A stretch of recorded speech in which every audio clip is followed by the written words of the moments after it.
Hello tout le monde, je m'appelle Émilie Nols, bienvenue sur ma chaîne.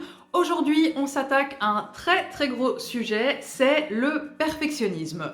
Alors, ça peut paraître bizarre de parler de ça sur une chaîne d'écriture, mais pourtant, je pense que c'est un gros défaut, entre guillemets, défaut, qui touche beaucoup d'écrivains. J'en vois plein sur les réseaux sociaux qui se plaignent d'avoir des problèmes avec le perfectionnisme et des problèmes que le perfectionnisme crée chez eux. C'est un peu ce qui m'a mené à la limite du burn-out il n'y a pas très longtemps.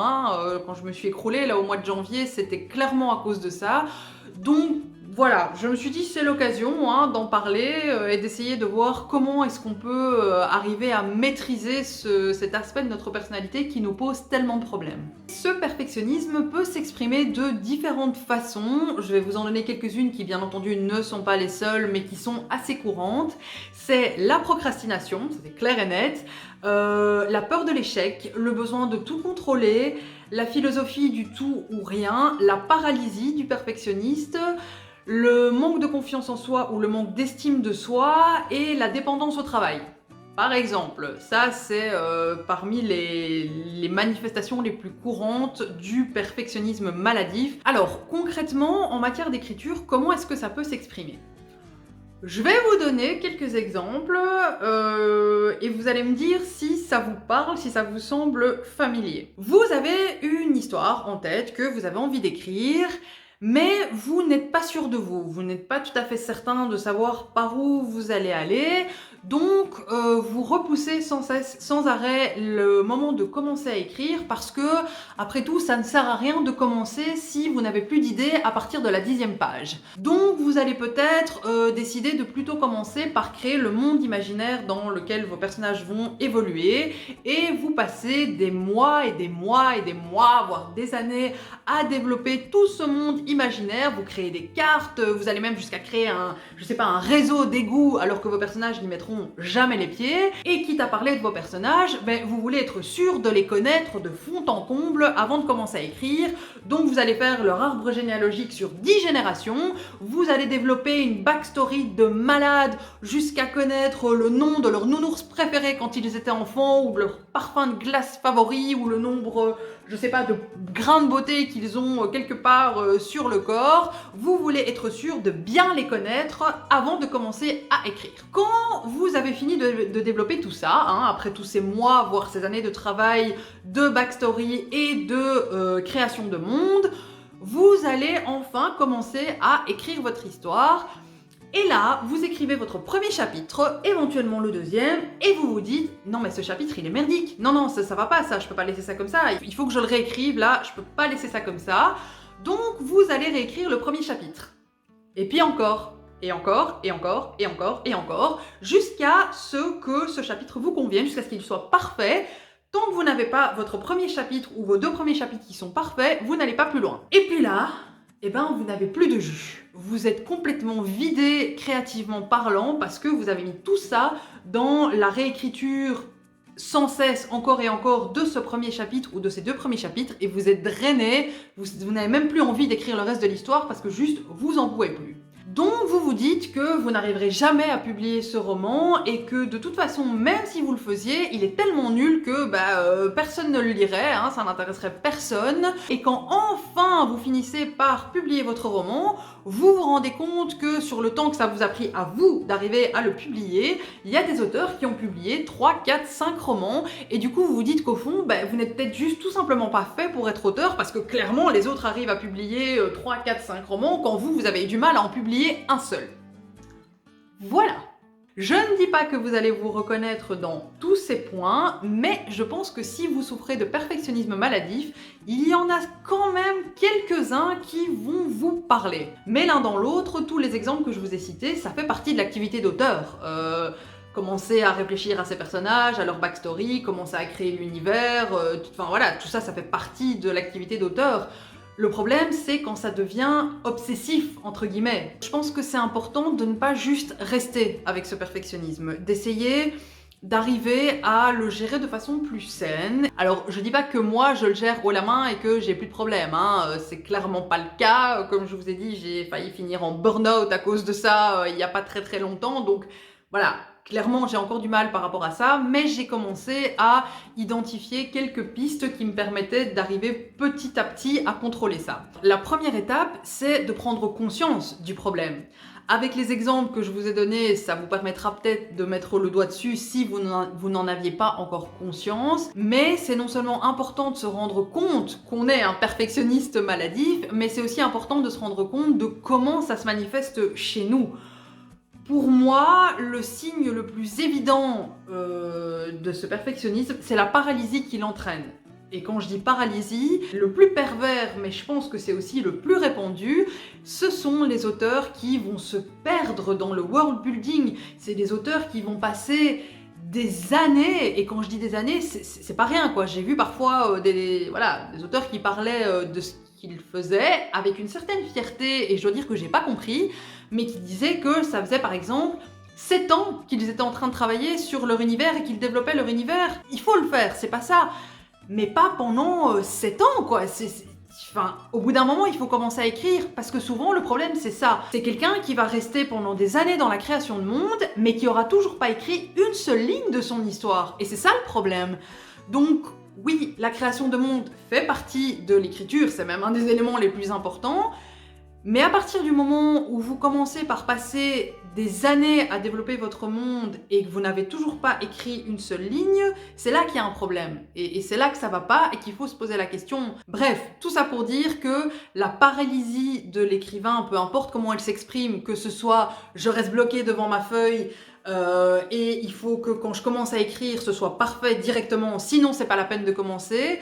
Que ce soit je ne commence pas à écrire parce que je ne suis pas sûre d'avoir plus d'idées que pour les 10 premières pages, ou que ce soit je reste perdue dans mon world building et je n'écris jamais une seule ligne, ou en tout cas pas avant 7 ans, ça pour moi c'est clairement des signes de perfectionnisme maladif.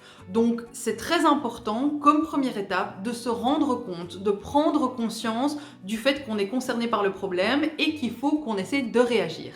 La deuxième étape pour lutter, ou en tout cas pour gérer son perfectionnisme maladif, c'est de savoir d'où ça vient et à quoi ça nous ramène. Alors, petit moment de thérapie express qui n'est pas hyper confortable à dire, mais dans mon cas, par exemple, perfection égale amour. Oui, je sais, c'est tordu. Mais c'est dans le sens où, si ce que je fais n'est pas parfait, alors on ne m'aimera pas. C'est tordu, c'est malsain comme raccourci, je vous l'accorde, mais je pense aussi que c'est très répandu. Je peux identifier presque à la minute près des éléments de mon passé qui ont créé ce raccourci tordu dans mon esprit et ce lien malsain que je fais entre les deux.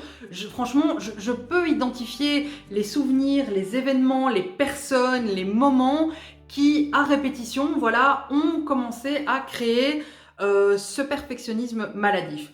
Évidemment, j'ai travaillé là-dessus en thérapie, hein, ça sort pas de nulle part, ça m'est pas tombé comme ça dessus, j'ai travaillé là-dessus avec mon psy, et je vous dis pas d'aller voir un psy, hein, je sais que c'est pas tout le monde, on est bien d'accord, mais je vous conseille quand même de faire, de prendre un bon moment d'introspection, hein, de vous regarder dans le miroir et de vous dire, ok, à quoi est-ce que ça me ramène, comment ça a commencé à se développer, d'où est-ce que c'est venu, et de vous demander aussi ce que ça cache, ce perfectionnisme. Quelle est l'angoisse sous-jacente en fait? Est-ce que vous avez des problèmes d'estime de vous-même? Est-ce que vous manquez de confiance en vous? Est-ce que vous avez un besoin de tout contrôler qui est trop important? Et là aussi, ça ramène à quelque chose. Donc, essayez de savoir d'où vient ce besoin de tout contrôler. Est-ce que vous faites une confusion entre la valeur personnelle et la valeur professionnelle? En gros, c'est mon roman est une merde, donc je suis une merde. Voilà, ça c'est la confusion entre les deux. C'est des confusions qui arrivent hein, et qui peuvent se faire, mais voilà, c'est pour ça que je dis qu'il faut vraiment faire une bonne introspection pour essayer de voir d'où ça vient et comment c'est né. Cela dit, il se peut aussi que vous ne trouviez absolument aucune raison ou aucune explication dans votre passé, dans vos souvenirs, dans votre enfance, votre adolescence, qui a mené à ça. Et attention, il faut rester avec moi, hein, parce que c'est tiré par les cheveux ce que je vais vous dire, donc voilà, gardez l'esprit ouvert. Pour moi, ça peut aussi s'expliquer tout simplement par la façon dont notre société fonctionne et la façon dont on est élevé. Je m'explique. On est conditionné conditionné depuis l'enfance à recevoir des marques d'attention ou des bons points quand on fait du bon travail. Typiquement, c'est quoi? C'est quand on était tout petit, hein, tout bébé, qu'on a commencé à faire nos premiers pas. Ah, bravo, t'es un grand garçon, t'es une grande fille, c'est bien, maman est fière de toi, t'arrives à marcher, bravo. Je dis pas qu'il faut arrêter de faire ça avec vos enfants, hein, c'est pas ça que je dis, c'est une très bonne chose, continuez à le faire.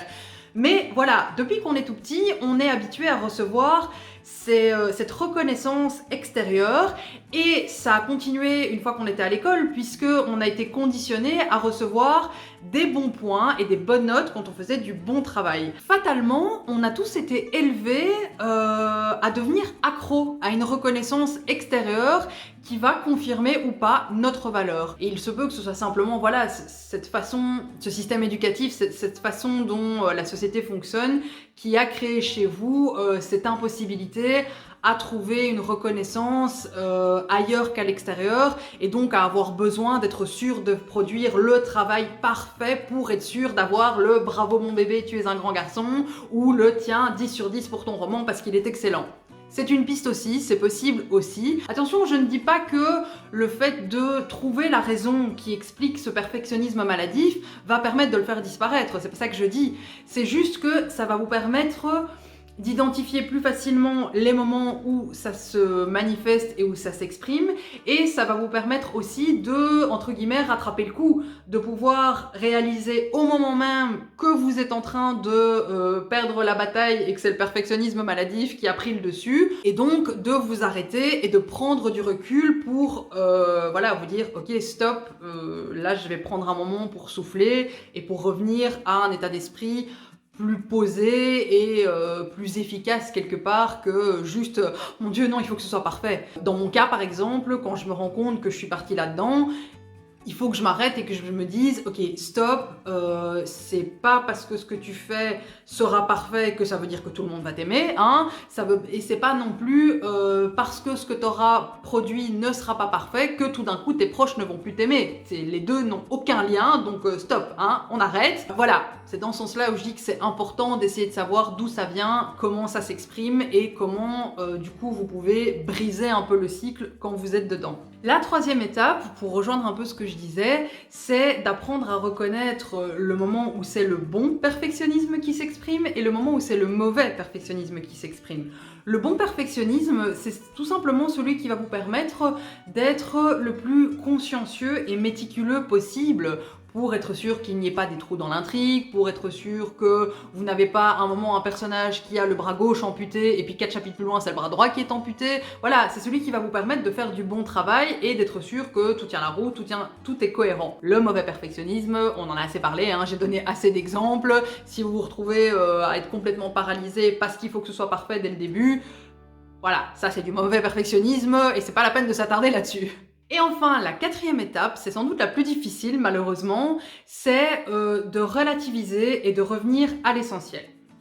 Alors, souvent quand le perfectionnisme maladif prend le dessus, c'est parce qu'on met trop d'attentes sur notre roman. J'en ai déjà parlé dans ma vidéo sur la peur d'écrire, que je vais vous remettre ici. Si votre roman fait un flop, vous n'allez pas mourir. Il n'y a pas une question de vie ou de mort derrière votre roman. Ne mettez pas autant d'attentes sur votre roman. Ça vous permettra d'arriver à vous détendre un peu, d'arriver à relativiser, d'arriver à revenir à l'essentiel. Et quand je dis relativiser, c'est parce que, voilà, mettons qu'effectivement, vous ayez créé le roman parfait. Hein, vous avez trouvé la super méthode qui permet d'avoir un roman parfait de la première à la dernière ligne. Vous le publiez. Il y a un truc sur lequel vous n'aurez aucun contrôle, c'est la façon dont il va être accueilli par le public. Vous pourrez écrire le meilleur roman. Vous pouvez développer une campagne de marketing et de communication qui est digne d'Apple ou de Coca-Cola. Si personne n'achète votre roman, il se perdra dans les méandres d'Amazon. C'est comme ça, il y a des trucs sur lesquels on n'a jamais aucun contrôle. Donc voilà, hein, Sachant ça, on peut peut-être essayer de relâcher la pression, de se détendre hein, et de se dire que l'important c'est quand même le plaisir qu'on prend à écrire le roman. Et c'est là-dessus que je voulais arriver en disant il faut revenir à l'essentiel. Revenez à l'essentiel, vous écrivez, vous avez du plaisir à écrire, vous écrivez une histoire qui vous plaît, qui vous passionne, dans laquelle vous avez envie de vous investir à fond. C'est ça l'essentiel. Allez jusqu'au bout de votre premier jet, ne réécrivez pas 25 fois le premier chapitre, ne réécrivez pas 25 fois la même phrase, ne passez pas 5 ans ou 6 ans ou 7 ans à développer votre univers avant d'écrire une seule ligne, ne restez pas complètement bloqué en vous disant non mais ça sert à rien que je commence à écrire, j'ai des idées que pour 10 pages. Mais qu'est-ce que t'en sais? Tu vas peut-être commencer à écrire tes 10 pages et arriver à la page 9, bim, des idées supplémentaires pour les 10 suivantes, et hop là, ça te fait 20 pages, et puis 30, et puis 40, et puis 50, voilà. Essayez vraiment de revenir à l'essentiel, au plaisir que vous aviez d'écrire, à la passion que vous aviez, à l'intérêt que vous aviez pour cette histoire. Votre premier jet est fait pour être merdique. C'est à ça qu'il sert. C'est le moment où vous sortez la matière, où elle est brute, décousue, ça part dans tous les sens, et c'est pas grave, c'est fait pour. Et surtout, rappelez-vous une chose, c'est une phrase que moi je garde en tête et qui m'a vraiment aidée à certains moments. Je sais plus de qui elle est, en toute honnêteté je ne sais plus qui est l'autrice, je sais que c'était une femme mais je ne sais, enfin je crois que c'était une femme mais je ne sais plus qui c'était. C'est une phrase qui dit « On peut toujours corriger et améliorer une mauvaise page. On ne peut pas corriger une page blanche. » Donc voilà, quand vous êtes bloqué devant votre page blanche parce qu'il faut absolument que ce soit parfait dès que vous commencez à écrire ou parce que vous n'avez pas assez d'idées pour aller plus loin que 10 pages, c'est pas grave, écrivez la page en question. Mettez-vous à la place des lecteurs, de se dire « Tiens, j'ai mon histoire », eh ben, il n'y a personne qui va arriver, qui pourra jamais la lire parce que moi, je vais me laisser bouffer par mon perfectionnisme et je vais pas aller au bout. C'est vraiment ce que vous voulez? Je pense pas, non, sinon vous seriez pas auteur. Donc voilà, dépassez ça, ne vous laissez pas bouffer, essayez de réfléchir à d'où ça vient et à quoi ça ramène et essayez petit à petit d'arriver à reprendre le dessus. Ce qui compte, c'est que non seulement c'est votre passion, vous faites ce que vous aimez, vous écrivez une histoire qui vous plaît et il y a des gens qui attendent de la lire. Voilà, je vous laisse avec ça. On se retrouve la semaine prochaine. D'ici là, si jamais vous avez envie de me rejoindre sur les réseaux sociaux, les liens sont en barre d'infos. Et puis, je vous dis à mercredi avec une nouvelle vidéo. Salut!